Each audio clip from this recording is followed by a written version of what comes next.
വർഷങ്ങൾ നീണ്ട കരിയറിൽ വളരെ നല്ല ഇമേജ് ഉണ്ടാക്കിയെടുത്ത നടിയായിരുന്നു തൃഷ കൃഷ്ണൻ.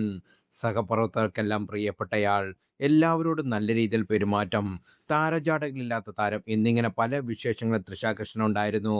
എന്നാൽ ഇതെല്ലാം മാറ്റു കുറയ്ക്കുന്ന നിലയിലാണ് തൃഷയ്ക്കെതിരെ ഇപ്പോൾ നടക്കുന്ന പ്രചരണങ്ങൾ. വിജയ് സംഗീത വിവാഹബന്ധത്തിൽ പ്രശ്നമായത് തൃഷയുടെ സാന്നിധ്യമെന്ന് പലരും വിശ്വസിക്കുന്നു. ഇപ്പോഴും ഡിവോഴ്സ് പെറ്റീഷന് ഒരു നടിക്ക് വിജയുമായി വിവാഹിതര ബന്ധമുണ്ടതിനെക്കുറിച്ച് സംഗീത സംസാരിക്കുന്നുണ്ട്. ഈ നടി തൃഷയാണെന്നാണ് സംസാരം. ഇത് ശരിവെക്കുന്നത് ഏറ്റവും പുതിയ തൃഷയുടെ സോഷ്യൽ മീഡിയ പോസ്റ്റും. കറുപ്പ് സിനിമയുടെ വിജയത്തിൻ്റെ സന്തോഷം പങ്കുവച്ചുകൊണ്ട് പോസ്റ്റിട്ടായിരുന്നു തൃഷ. പോസ്റ്റിൽ വിജയുടെ തെരഞ്ഞെടുപ്പ് വിജയത്തെയും സൂചിപ്പിക്കുന്നുണ്ട്. മാജിക്കൽ മെയ് മാസം തനിക്ക് ഒരു വിജയം കൂടി തന്നുവെന്നാണ് തൃഷയുടെ ക്യാപ്ഷൻ. ദൈവം തന്ന വിജയമാണെന്ന് തൃഷ കുറിച്ചു. വിജയുടെ തെരഞ്ഞെടുപ്പ് വിജയം തൻ്റെ വിജയമായി തൃഷ കാണുന്നത് പലരെയും അമ്പരത്തുന്നതാണ്. ഇപ്പോഴും സംഗീതയാണ് ഭാര്യ. മുഖ്യമന്ത്രിയായുള്ള വിജയുടെ സത്യപ്രതിജ്ഞ തൃശയെത്തി. സംഗീതയും മക്കളും ഇല്ലായിരുന്നു. സംഗീതയുടെ സ്ഥാനം ഇപ്പോഴും തൃഷ എടുക്കുന്നതായി സംഗീതയ്ക്കുണ്ടായ മാനസിക ബുദ്ധിമുട്ട് മനസ്സിലാക്കുമെന്ന അഭിപ്രായമുണ്ട്.